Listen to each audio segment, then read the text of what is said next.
मैं अक्सर कहता हूं कि हर आदमी कुरान और हदीस को फॉलो नहीं कर सकता।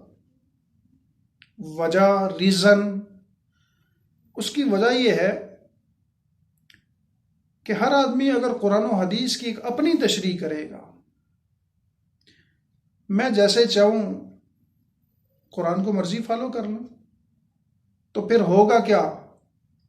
फिर आपको बहुत सारी मिसालें इसकी बन सकती हैं। एक मिसाल अर्ज कर देता हूं, फिर आपको लोग ये मिसाल भी देते सुने, ये दलील भी सुनेंगे, लोगों के मुंह से ये जुमला भी सुनेंगे कि एक बीवी रखना जायज़ नहीं है, बीवियां कम अज कम दो होनी चाहिए। दलील कुल हुवल्लाहु अहद। कैसे इस्तेमाल कर लिया, कैसे दलील बना लिया इसको? वो आपको कहेगा कुरान कहता है, कुरान में है, सूरह इखलास कहती है कि अल्लाह एक है, अल्लाह के सिवा दूसरी कोई चीज़ एक नहीं हो सकती, लिहाजा बीवियां 2 होनी चाहिए, 3 होनी चाहिए, 4 होनी चाहिए, और जो भी औरत पसंद है उसे शादी कर लो। कुरान में लिखा हुआ है।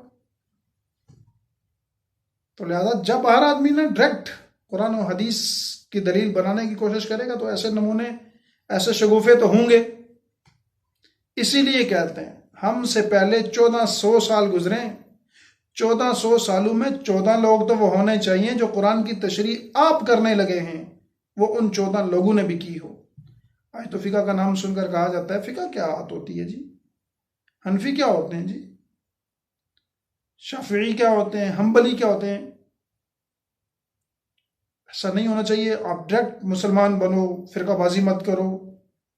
फिरकाबाजी नहीं है। इमाम आज़म अबू हनीफा रहमहुल्लाह कोई नबी नहीं थे कि जो उन्होंने फ़िक़्ह हनफी लिखी है वो कोई नई किताब नाजिल हुई थी उनके ऊपर, कोई नया नबी थे वो, नाउज़ बिल्लाह मिन ज़ालिक। ऐसा नहीं है। उन्होंने नबी करीम सल्लल्लाहु अलैहि वसल्लम की अहादीस और कुरान से जो तशरीह की है वही कुछ लिखा है। उन्होंने कोई नई बात नहीं लिखी। फ़िक़्ह कोई उनके क्यारी में उगने वाला कोई पौधा नहीं है। उनकी क्यारी में उगने वाले लहसुन के साथ फ़िक़्ह नहीं उगा करती थी जिसे काट करके उन्होंने मार्केट में ला के रख दिया। वो एक आलिम दीन थे, नबी सल्लल्लाहु अलैहि वसल्लम के ज़माने के करीब के लोग थे। अल्लाह ने इंतहा दर्जे की जहानत दे रखी थी। उन्होंने अपनी जहानत से कुरान और हदीस से मसाइल का इस्तेमाल करके लिख दिया। जब जमा हुआ तो उसको लोगों ने फ़िक़्ह कहना शुरू कर दिया। कोई अजीब चीज़ नहीं है। लिहाजा डायरेक्ट कुरान से जब आप दलील पकड़ेंगे तो आने वाले ज़माने में दीन का चेहरा ही मस्ख हो जाएगा, बदल जाएगा। हर आदमी एक नई चीज़ बना के बैठा होगा। लिहाजा आप जो दलील बना रहे हैं, आपसे पहले कम अज़ कम 14 लोगों ने वो ज़रूर की हो, वो तशरीह आपसे पहले लोगों ने भी की हो। ऐसा ना हो कि आप जिस आयत को या जिस हदीस को दलील बना रहे हो, गुज़श्ता 1400 साल पहले जो लोग गुजरे, 1400 सालों में जो लोग गुजरे, किसी एक नबी ने बनाई हो, सीधा कुरान और हदीस आपको समझ आया हो। इससे बचें।